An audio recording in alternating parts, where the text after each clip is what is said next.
मेरा नाम राधिका है। 1 महीने पहले ही मेरी शादी हुई थी। मैं अपनी शादी से बहुत खुश थी क्योंकि मेरे पति राज बहुत ही अच्छे इंसान थे। वह मुझसे बहुत प्यार करते थे और मेरा बहुत ख्याल भी रखते थे। मेरे ससुराल में बस 3 ही लोग थे, मैं, मेरे पति और मेरी एक विधवा सास। मेरे सास बहुत ही धार्मिक प्रकृति की थी। दिन भर पूजा पाठ में लीन रहती थी। हमारा घर महल से कोई कम नहीं था। छत वाले कमरे में मम्मी पूजा पाठ किया करती थी और साथ ही वह बच्चों को धार्मिक शिक्षा भी देती थी। ससुर जी के जाने के बाद उनका पहनावा एकदम ही सरल हो गया था। उनके चेहरे पर हमेशा तीव्र रहता था। बोलचाल में शब्द, कभी किसी से भी ऊंची आवाज़ में बात नहीं करती थी। हमेशा सबसे मिलजुल कर रहती थी। हमेशा घर में अपनापन सा लगता था। रात भी मम्मी से बहुत राज भी मम्मी से बहुत प्यार करते थे। मैंने उन्हें कभी भी मम्मी से ऊंची आवाज़ में बात करते हुए नहीं देखा था और न ही मैंने उन्हें कभी सुना था। शादी के बाद ही मम्मी ने कहा था कि कुछ भी हो जाए, राज तुम्हें छत वाले कमरे पर कभी नहीं जाना है। मैंने बोला ठीक है, पर मुझे मम्मी से यह अजीब लगा था कि बात ज़्यादा ही घर में रहते हैं, ऐसी पाबंदी क्यों? घर में तो कोई कहीं भी आ जा सकता है। मैं राज से इस बारे में बात की तो उन्होंने कहा, माँ छत वाले कमरे में अपने पूजा पाठ में दिन भर ही लगी रहती है, उनका ध्यान भटक जाएगा। पूजा पाठ में इसलिए मैं खुद आज तक छत पर नहीं गया, इसलिए तुम ज़्यादा इनके बारे में मत सोचा करो। मैंने बोला ठीक है। ऊपर सिर्फ बच्चों को ही जाने की अनुमति थी। वहाँ बच्चों को मम्मी धार्मिक शिक्षा कराती थी और देती भी थी। बच्चों को पढ़ने की आवाज़ नीचे तक आती थी। मेरी सास मेरे साथ कभी समय बिताती थी। उनका ज़्यादा समय बच्चों को धार्मिक शिक्षा देना और पूजा पाठ करने में ही बीत जाता था। राज एक आज्ञाकारी बेटा थे। उनकी बस यही उम्मीद थी कि घर का ध्यान अच्छे से मैं रखूं और मम्मी का बहुत अच्छे से ख्याल रखूं, क्योंकि मम्मी बुरे हाल से तो गुजरी हुई है। उन्हें बस बहुत सारी दुखों का सामना करना पड़ा था। मम्मी की शादी बहुत कम उम्र में हो गई थी और भरी जवानी में ससुर जी की मौत हो जाने के बाद भी राज के कारण मम्मी ने दूसरी शादी नहीं की थी। राज ने मुझसे कहा, तुम मुझसे वादा करो कि तुम्हारी वजह से मम्मी को कभी कोई तकलीफ नहीं होगी। मैंने कहा, इतनी सीधी सादी और धार्मिक प्रकृति वाली मम्मी से मुझे क्या प्रॉब्लम होगी? वह बच्चों को छत वाले कमरे में धार्मिक शिक्षा देती थी। यह बात तो मुझे बहुत अच्छी लगती थी कि वह समाज कल्याण का कितना शौक रखती हैं। बच्चों को पढ़ाने के पैसे भी नहीं लेती थी। मगर कुछ दिनों में मुझे उनकी हरकतें कुछ ठीक नहीं लग रही थी। वह रात को पीछे वाले कमरे में ही रहा करती थी, जबकि नीचे और भी कई कमरे थे। कभी कभी छत वाले कमरे में भी अजीब अजीब आवाज़ आने लगी। पहले तो मैंने यह सब नज़रअंदाज किया, पर एक दिन मेरी अलमारी से मेरी पसंदीदा ड्रेस गायब थी। मैंने पूरी अलमारी छान मारी, लेकिन मेरी वह ड्रेस मुझे नहीं मिली। रात को मैं पानी पीने के लिए उठी तो किचन से आवाज़ आ रही थी। मैं कमरे से निकली तो मुझे खाने की खुशबू आने लगी। जैसे ही किचन के पास पहुंची तो मेरी मम्मी मेरी पसंदीदा ड्रेस पहने खाना बना रही थी। मैं बिना कोई आवाज़ किए वहाँ वापस कमरे में आ गई। मैं सोचने लगी, मम्मी इतनी रात को खाना क्यों बना रही हैं, और वह मेरी भी ड्रेस पहनकर। वैसे तो पूरा दिन वह सफ़ेद ड्रेस में रहती थी, ना ही कोई मेकअप और ना ही जेवर। अभी भी ड्रेस पहनकर वो हल्का मेकअप और जेवर पहनकर अच्छे से तैयार भी है। मैं अगले दिन मम्मी से अपने ड्रेस के बारे में पूछी तो वह पूछते ही उनके पसीने छूट गए। उन्होंने कहा, मुझे नहीं पता राधिका, तुमने अपनी अलमारी से ही कहीं रखा होगा। मुझसे क्या मतलब है? मैं हमेशा ही तुम पूरे घर का ख्याल रखती हो तो मुझे कैसे पता होगा? मैं हमेशा ही अपने काम में ही लगी रह जाती हूँ। काम खत्म करके जब कमरे में आई तो मुझे अलमारी का आधा दरवाज़ा खुला हुआ दिखाई दिया।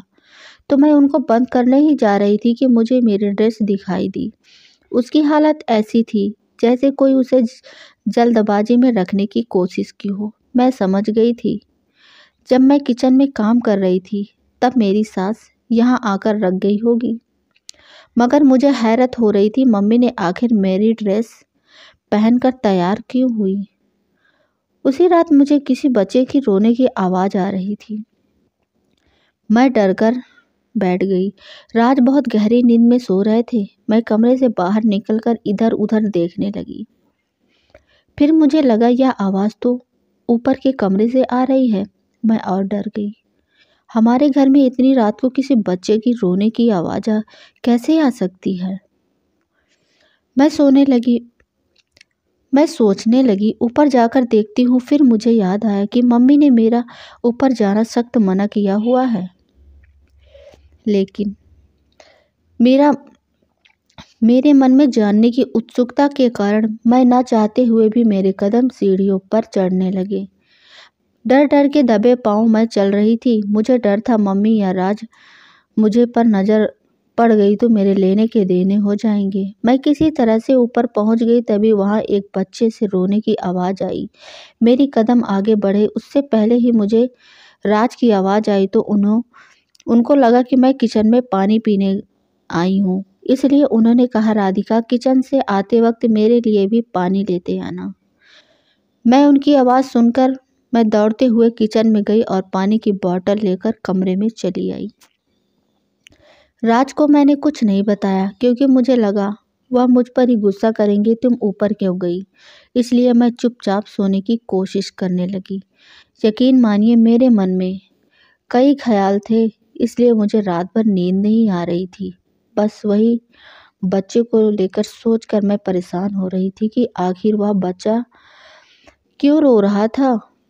मेरी सासू माँ कहाँ गई थी, मुझे इस बात का हर हाल में पता लगाना था। सुबह उठने के बाद भी मेरे मन में वही ख्याल थे, आखिर कौन होगा वह बच्चा। कहीं यहाँ पढ़ाई करने आने वाले बच्चों की गलती से छूट तो नहीं गया, कोई बच्चा यहाँ रह तो नहीं गया। ऐसा कैसे हो सकता है। अगर ऐसा होता तो ज़रूर उसे बच्चे के माँ बाप ज़रूर उसकी पूछताछ करने हमारे घर आते। मैं बेचैन हो रही थी तो मैं राज से इस बारे में बात की। तब राज ने कहा, उसे सुनकर तो मैं और डर गई। राज ने कहा माँ कभी कभी आत्माओं को वश करने में लगती है, मंत्र पढ़ती है, तब ऐसी आत्माएं बच्चों की आवाज़ें निकालते हैं या फिर किसी और चीज़ की। इससे तुम डरो मत, उन आवाज़ों पर ध्यान मत दिया करो। यह क्या बात है, मेरी सास तो भगवान की आराधना में अपना समय व्यक्त करती है, अब यह आत्माओं को वश में करने का क्या माजरा है। पहले तो ये बस अजीब लग रहा था, अब तो और मुझे डर भी लग रहा था। कुछ दिन बीत गए। मुझे यूं ही कभी बच्चे की रोने की आवाज़ आती, मैं उसे नज़रअंदाज करके सो जाती। एक रात को फिर अजीब अजीब आवाज़ से मेरी नींद खुली। मैंने गौर से सुना तो किसी बच्चे की रोने की आवाज़ थी। मेरे मन में ख्याल आया, आज ऊपर जाती हूँ कि आखिर ऊपर चल क्या रहा है। फिर मैंने सोचा राज मुझ पर गुस्सा होंगे तो मेरा ऊपर जाना ही सही होगा, पर मुझे बहुत बेचैनी हो रही थी। आखिरकार मेरे से रहा नहीं गया और मैं फिर से सीढ़ियों पर जाने लगी। ऊपर बहुत कमरे थे, मुझे समझ नहीं आ रहा था किस कमरे से आवाज़ आई है। तभी फिर से एक कमरे से फुसफुसाने की आवाज़ आने लगी। वह बच्चा कह रहा था, मुझे जाने दो, मुझे छोड़ दो, मुझे यह सब नहीं करना। मैंने दरवाजे के होल से अंदर झांकने लगी। आगे जो देखा उसे मेरी रूह कांप गई। उस कमरे में मेरी सास एक बच्चे के साथ है। भगवान, यह मैंने क्या देख लिया जो मैं देख रही हूँ।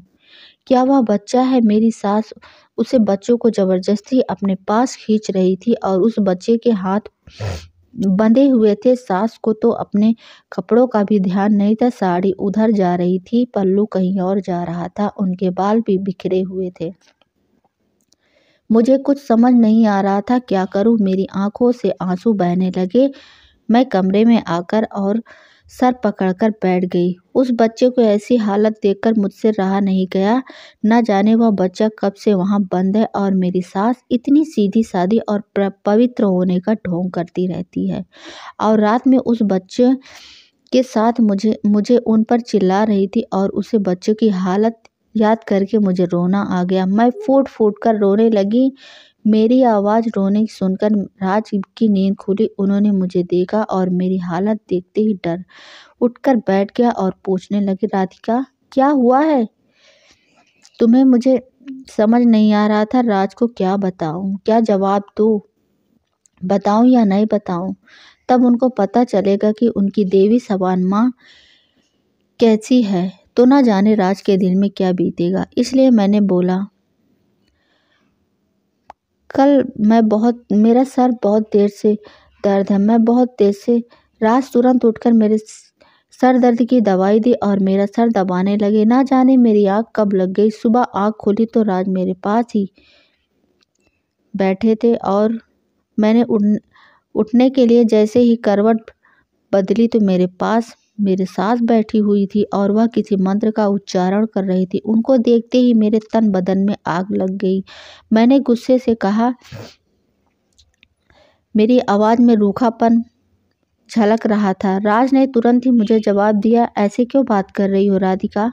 माँ कब से तुम्हारे पास बैठकर मंत्र जाप कर रही हैं और तुम्हें लेकर कितनी चिंतित भी थी। मेरी माँ के से किस काफ़ी माफ़ी मांगती हैं, देख लेना तुम बहुत जल्द ठीक हो जाओगी। मैं चिल्लाकर बोली, यह उनके मंत्रों की ताकत है जो दूसरों को शोषण करती हैं। मुझे इनको देखते ही एकदम से घिन आ रही है। इनको तुम अपनी माँ समझते हो, यह बहुत ही गिरी हुई औरत है। इतना सुनते ही राज ने मेरे गालों पर जोरदार थप्पड़ जड़ दिया। उन्होंने दोबारा अपना हाथ मुझे रोकने मारने के लिए उठाया, तब मेरी सास ने उनका हाथ रोक लिया और बोली, खबरदार, मेरे होते हुए तुमने बहू को एक थप्पड़ भी लगाया तो मुझसे बुरा कोई नहीं होगा। मैंने तुरंत उन्हें जवाब दिया, वैसे भी आपसे बुरा कोई हो ही नहीं सकता। राज और मम्मी मुझे हैरत भरी नज़रों से देख रहे थे। मैंने पहली बार इतनी बदतमीजी से किसी से बात की थी। राज ने मुझसे कहा, राधिका तुम्हारा दिमाग तो नहीं खराब हो गया है? तुम किस बदतमीजी से मम्मी से बात कर रही हो? और मैं अपनी माँ को बेइज्जती नहीं बर्दाश्त कर सकता और मेरी बस तुमसे यही मांग थी कि तुम मेरी माँ की इज्जत करोगी, जो कि हाँ, मैं उनकी इज्जत करती थी, पर अब नहीं। यह मेरी नज़रों से गिर चुकी है। इनको मैं देवी समान औरत मानती थी, लेकिन यह तो औरत के नाम पर कलंक है। दिन भर भगवान की आराधना का ढोंग करती हैं और रात को अपनी हवस मिटाने के लिए बच्चों का शोषण करती हैं। कितनी घटिया बातें कर रही हो राधिका तुम। मेरे माँ के बारे में मैं और एक शब्द नहीं सुन सकता। बस करो। मेरी सास चुपचाप खड़ी होकर हमारी बातें सुन रही थी। मैं कुछ भी गलत नहीं बोल रही हूँ। आपकी माँ ने ना जाने किस बच्चे को कमरे में बंद करके रखा है। मैंने अपनी आँखों से देखा है। कल रात उस बच्चे के साथ ज़बरदस्ती कर रही थी। उस बच्चे को इन्होंने रस्सी से बांध रखा है। मुझे तो उस बच्चे को काफ़ी चिंता हो रही है। ना जाने कब से हमारे यहाँ बंधा हुआ है। और आपकी माँ आपको कहती है यह सब आत्माओं की आवाज़ है। आप पढ़े लिखे होने के बावजूद भी इतनी बातों पर विश्वास करते हो। एक बार अपनी आंखों से पट्टी हटाकर देखो, शायद उसे बच्चों की मासूमियत बच जाती। मेरी बातें सुनकर मम्मी का चेहरा फीका पड़ गया, मानो आप उनके कुकर्म से पर्दाफाश हो जाएगा। मैं राज का हाथ पकड़कर कहा, चलो मेरे साथ, आज आपको मैं आपके माँ की सच्चाई बताऊंगी। तभी मम्मी दरवाजे पर खड़ी हो गई और हमें रोकते हुए कहने लगी, तुम्हें जो भी मेरे बारे में सोचना है सोचो, पर मैं तुम लोगों को ऊपर जाने नहीं दूंगी। तब राज ने कहा, नहीं मम्मी, आज देख भी लेने दो, ऐसा क्या है ऊपर वाले कमरे में। फिर मैं और राज उस कमरे तक आ गए। उसमें कमरे के दरवाजे में ताला लगा हुआ था। राज ने सख्त दरवाजा में हाथ रखा और तीखी आवाज़ में उसे कमरे की चाबी अपने माँ से मांगी और फिर मम्मी ने कांपते हुए हाथों से कमर में लटकती हुई चाबी राज को दे दी। मैं मन ही मन बहुत खुश हो रही थी कि अब उस बच्चे को इस कैद से छुटकारा मिल जाएगा। जैसे ही दरवाज़ा खुला तो अंदर एक बच्चा बैठा हुआ था और वहीं पास के बेड पर एक आदमी लेटा हुआ था, जिसे देखकर राज दौड़कर उस आदमी के पास गए और कहने लगे, पापा आप जिंदा हो। तभी मम्मी कमरे में अंदर आई और कहने लगी, हाँ बेटा, तुम्हारे पापा जिंदा हैं। मुझे माफ़ कर दो बेटा, मैं तुमसे यह बात छुपाया है। क्या करती बेटा, हालात कुछ ऐसी थी। तुम्हारे पापा के एक्सीडेंट होने से पहले हम बहुत कर्ज था, हमारे 2 वक्त की रोटी भी लाले पड़ गए थे। कर्जदार हर रोज़ घर के चक्कर काटते थे, इसलिए मैंने बच्चों को धार्मिक शिक्षा का ज्ञान देना शुरू कर दिया। मैंने सोचा तो पैसे आएंगे, इससे हम 2 वक्त का रोटी तो खा पाएंगे, क्योंकि जिंदा रहने के लिए पेट भरना बहुत ज़रूरी है। तभी एक दिन तुम्हारे पापा की गाड़ी खाई में गिर जाने की खबर हमें बहुत मिली और हमने बहुत ढूंढा, उनकी लाश नहीं मिली। पुलिस को लगा जंगली जानवर उनकी बॉडी को ले गए होंगे। कुछ दिन बाद इनको मरा हुआ घोषित कर दिया गया। उनके नाम पर जो इंश्योरेंस था, मुझे उनके पैसे मिले। इनसे मुझे कुछ दिनों बाद जिससे मैंने कर्जा उतार दिया। फिर कुछ दिनों बाद मुझे एक अनजान नंबर से फ़ोन आता है। तब मैं फ़ोन उठाई तो उधर से उनकी आवाज़ आई। मैंने कहा, आप जिंदा हो? इन्होंने कहा, हाँ सविता, मैं जिंदा हूँ। मैं जब गाड़ी से खाई में गिर गया था तो मेरे दिमाग में चोट लग गई थी और मैं बेहोश हो गया था। तो पास के गांव में एक आदमी मुझे वहां बेहोश देखा तो अपने घर ले आया और गांव में वैद्य से ही हमारा इलाज करवाया करता था। पहले तो मुझे कुछ भी याद नहीं था, लेकिन अब सब कुछ मुझे याद आ गया है। मैं अब अपने घर आना चाहता हूँ। सविता फिर से तुम्हारे पापा से उस गांव में मिलने गई। फिर मैं इनको इंश्योरेंस वाली बात बताई तो इन्होंने कहा, रहने दो सविता, फिर मैं इसी गांव में रह जाता हूँ। तुम मेरे चिंता होने की बात को राज ही रहने दो। तुम तो उसी समय हॉस्टल में रहते थे, मैं यहाँ इनसे मिलने जाती थी। इसी बीच में मैं प्रेग्नेंट हो गई। मैं तुम्हारे इस भाई को जन्म दिया। इन लोगों को ऊपर वाले कमरे में रखने लगी। तुम जब अपनी पढ़ाई करके हॉस्टल आ गए तो मैं तुमको ये सब बात बताना चाहती थी, क्योंकि मुझे लगता था मैं तुमको बताऊंगी और तुम किसी को ना बता दो। इंश्योरेंस के पैसे मिले हैं, वह वापस करने पड़ते और हमारी हालत ऐसी नहीं थी कि हम दोबारा अपना कर्जा झेल पाए। तुम्हारे भाई का दिमाग कमज़ोर है, इसलिए यह अजीब अजीब आवाज़ निकालता है। रात को हम लोग तो सो जाने के बाद मैं इसे इसके पसंद का खाना बनाकर खिलाती हूँ। मैं इसको भी जब भी प्यार करती हूँ तब यह मेरे से दूर भागता है, क्योंकि इसको एक ही कमरे में घुटन होती है। इसलिए बोलता है, मुझे जाने दो, छोड़ दो। दिन भर तो मैं विधवा बनी रहती हूँ, पर रात को मुझे सुहागिन की तरह सजने का मौका मिलता है। इसलिए मैंने उस दिन तुम्हारी ड्रेस चुराई थी। राज बेटा, मुझे माफ़ कर दो, मैं तुमसे इतना बड़ा सच छुपा रखा। मेरी सास की सच्चाई सुनकर तो मैं खुद से शर्मिंदा होने लगी। मेरी सास तो बहुत ही बहादुर औरत है। अपने परिवार को बचाने के लिए इतने सालों तक उसने विधवा होने का नाटक कर रही थी। अब हम लोग एक नए शहर में आकर रहने लगे थे ताकि हमें किसी से कुछ भी छुपाना नहीं पड़े, और छोटे भाई का इलाज भी डॉक्टर से करवाने लगे थे ताकि उसका दिमाग ठीक हो सके। फिर मैं अपनी देवी समान माँ से माफ़ी मांगी। उन्होंने मुझे माफ़ कर दिया और उनका छोटा भाई था जो वह बच्चा मैं अपना ली थी। यह मेरा बेटा है ताकि मेरे सास को कोई उंगली ना उठा सके, वरना उन्हें बुढ़ापे में लोग कहते कि यह एक माँ बनी बैठी है। उनकी बेइज्जती होती तो साथ में मेरे पति और मेरी भी बेइज्जती होती, जो मैं सहन न कर पाती। इसलिए उस बच्चे को मैंने अपना लिया था। तो दोस्तों, यह रही आज की कहानी। आपको कैसी लगी आप कमेंट में ज़रूर बताएं अपनी राय, और लाइक शेयर सब्सक्राइब ज़रूर कर लें, और हाँ, बेल आइकन को ज़रूर प्रेस कर देना ताकि हमारी ऐसी ही वीडियोस आप तक पहुंचती रहेंगी। तब तक के लिए मेरी तरफ से आप लोगों को प्यार भरा धन्यवाद।